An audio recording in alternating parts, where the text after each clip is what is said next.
दोस्तों, नीतीश कुमार बिहार के नए मुख्यमंत्री लगभग बनने वाले हैं, लेकिन जैसा भाजपा करती है उस हिसाब से अगले 5 साल के भीतर ही बिहार में पूर्ण बहुमत की भाजपा की सरकार बन सकती है। अभी मंत्रिमंडल बंटवारे में ही साबित हो जाएगा कि ये नीतीश सरकार है या ये भाजपा सरकार है। जेडीयू को क्या मिलता है, भाजपा को क्या मिलता है, ये आने वाली राजनीति को स्पष्ट कर देगा। बीजेपी अपने दूसरे एनडीए सहयोगियों के साथ सत्ता बनाने के बहुत नजदीक है। आज की तारीख में दोस्तों, नीतीश को अचानक हटा देना आगे की राजनीति में संदेश ठीक नहीं देगा। इसके लिए नीतीश कुमार को धीरे धीरे से हटाया जाएगा। लेकिन फिलहाल हम आज के इस वीडियो में बात करेंगे कि एनडीए के जीतने के बाद बिहार को 1 करोड़ सरकारी नौकरियों के अलावा क्या क्या चाहिए। दोस्तों, बिहार में बुनियादी इंफ्रास्ट्रक्चर, शिक्षा, रोजगार और महिलाओं के सशक्तिकरण को लेकर के नीतीश ने कई अच्छे कदम उठाए हैं। पिछले 20 साल के दौरान किए गए सुधारों की वजह से ही नीतीश कुमार को सुशासन बाबू कहा जाने लगा है। लेकिन अभी भी बिहार देश के सबसे पिछड़े राज्यों में से एक है। अगर नीतीश कुमार सीएम बनते हैं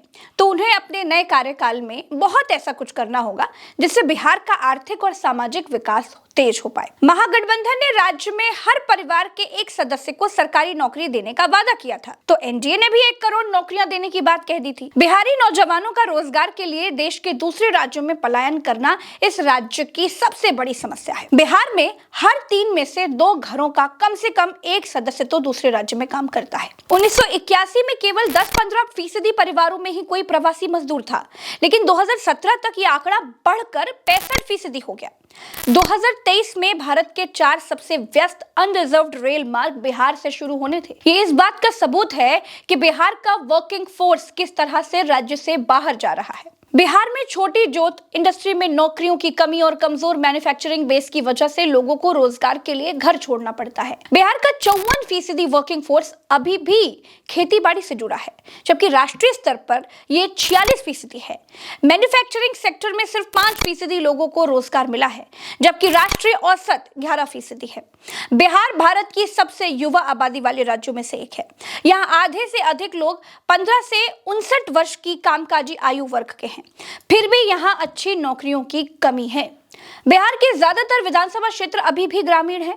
दूसरे राज्यों की तुलना में देखें तो बिहार का मैन्युफैक्चरिंग सेक्टर राज्य की जीडीपी में सिर्फ 5 से 6% का योगदान करता है। ये 2 दशक पहले जैसी स्थिति है, जबकि गुजरात की जीडीपी में मैन्युफैक्चरिंग की हिस्सेदारी 36% है।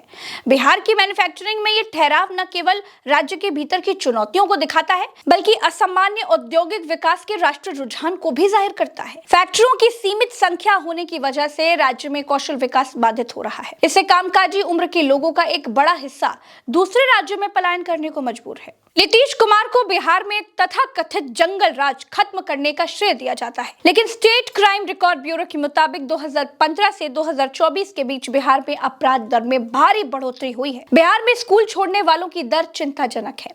छात्र छात्राओं का एक बड़ा हिस्सा मिडिल स्कूल से आगे नहीं बढ़ पाता। इससे कम सामाजिक गतिशीलता, सीमित कौशल और रोजगार की कम संभावनाओं का एक चक्र बन जाता है। शिक्षा में इस पिछड़ेपन की वजह से राज्य में आर्थिक ठहराव आता है।